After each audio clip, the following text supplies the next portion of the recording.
നീ അല്ലാതെ പിന്നെ നിന്റെ പ്രേതം വന്ന അയാളെ കൊല്ലുവോ? നീയാ കൊന്നത്, നീ തന്നെ. ഞാനും അയാളും ഒരുമിച്ചിരുന്ന കഞ്ഞി കുടിച്ചത്, ഒരുമിച്ചാ ഉറങ്ങിയത്. പതിവില്ലാതെ ഇന്നലെ ഞാൻ ബോധം കെട്ട് ഉറങ്ങിപ്പോയി സാറേ. ആരോ എനിക്കിട്ട് പണിത സാറേ. നേരം വെളുക്കുമ്പോ ജയറാം ചത്തു കിടക്കുന്നു സാറേ. മതിയടാ നിന്റെ പ്രസംഗം. മര്യാദയ്ക്ക് കുറ്റം സമ്മതിക്കുന്ന നിനക്ക് നല്ലത്. ഇല്ലെങ്കിൽ ഇടിച്ചു പിഴിഞ്ഞ് നിന്നെ കൊണ്ട് സമ്മതിപ്പിക്കും. നീ ചോര കുറെ തുപ്പും. തെളിവുകളും മുഴുവൻ നിനക്കെതിരാ. നീ തന്നെ ജയരാമനെ കൊന്നത്.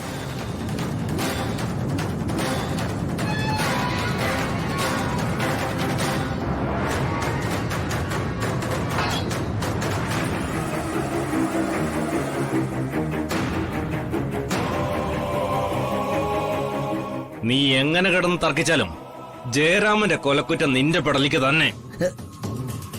എന്ത് ചതിയാ സാറേ എന്നോട് ചെയ്തത്? മര്യാദയ്ക്ക് നിന്നോട് ഈ പണി ചെയ്യാൻ ഞാൻ പറഞ്ഞല്ലേ.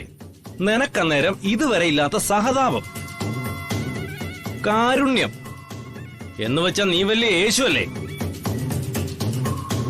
നീ കൊന്നാലും കൊന്നില്ലെങ്കിലും ആ ജയരാമനെ കാലം കൊണ്ടുപോകുന്ന നിന്നോട് ഞാൻ അന്നേ പറഞ്ഞല്ലേ. നീ ഇത് ചെയ്തിരുന്നെങ്കിൽ ഇതിന്റെ കാശ് നിന്റെ കയ്യിലിരുന്നേനെ. ഇപ്പൊ കാശുമില്ല, കൊലക്കയർ നിന്റെ കഴുത്തിലും. ഈ കുറ്റം ഞാൻ ചെയ്തതല്ല സാറേ, ഞാൻ ചെയ്തതല്ലെന്ന് നിയമത്തിന്റെ മുമ്പിൽ ഞാൻ തെളിയിക്കും. എവിടാടാ നിയമം? ഏത് നിയമം? ആ ACP അമ്മാവൻ ചത്ത മലച്ചിട്ട് അത് ചെയ്തത് ആരാണെന്ന് ആ ACP അല്ല DGP വിചാരിച്ച പോലും തെളിയിക്കാൻ കഴിയില്ല. തെളിയില്ല. പിന്നല്ലേ നിന്നെപ്പോലൊരു തെരുവ് ഗുണ്ട.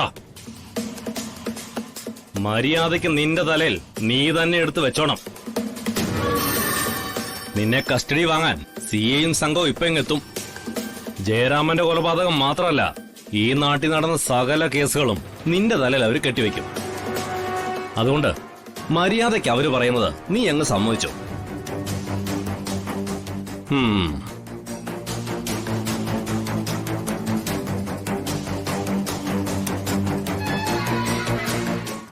എന്റെ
മോനെ, ലോകത്തൊരിടത്തൊരമ്മയും ചെയ്യാത്ത പാപം നീ എന്നെ കൊണ്ട് ചെയ്യിപ്പിച്ചു.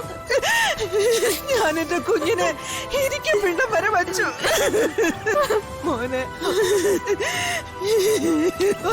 ഞാൻ ഇത്രമാത്രം മഹാപാപിയാ ദൈവമേ.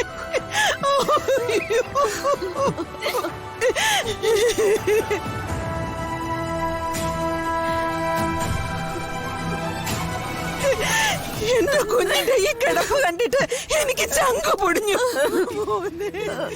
ഇതെങ്ങനെ സഹിക്കും എന്റെ ഭഗവാനെ?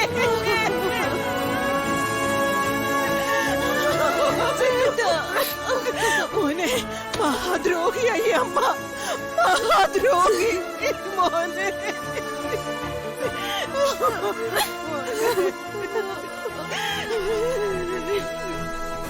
ജയിലിൽ കിടന്നാ മരിച്ചത്, തല്ലിക്കൊന്നാ കേട്ടത്. അങ്ങേര് മനുഷ്യപ്പറ്റുള്ള ഒരു മനുഷ്യനായിരുന്നു, ചതിച്ചതാ. മോനെ, മോനെ മോനെ എന്നിട്ടേച്ച് പോവല്ലേടാ പൊന്നു മോനെ.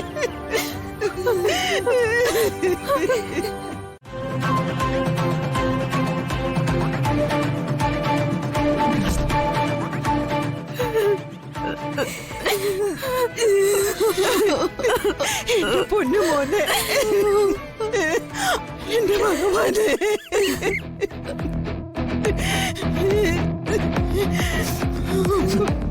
ഇതെന്റെ പ്രതികാരമായിരുന്നു. മൂക്കിൽ പഞ്ഞി വെച്ച് നിന്നെ ഇങ്ങനെ കിടത്തണമെന്നുള്ള പ്രതികാരം. അത് ഞാൻ ഇന്ന് നിറവേറി. എന്റെ അനുജത്തെ കൊന്ന് അവളുടെ ശവശരീരം വരെ എന്നെ കാണിക്കാതെ നീ ദഹിപ്പിച്ചു കളഞ്ഞു.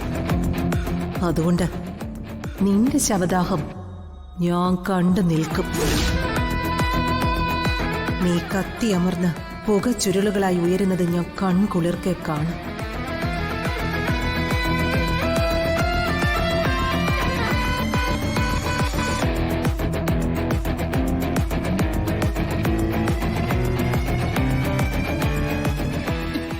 മോനെ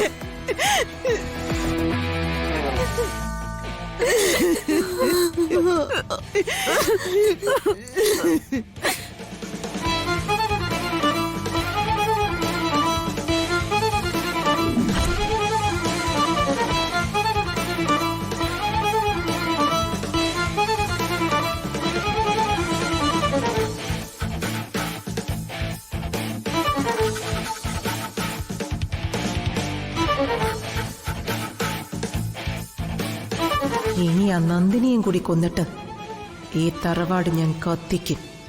എന്നിട്ട് ഇന്ദ്രജ ഈ നാട്ടിൽ നിന്ന് തിരികെ പോകും.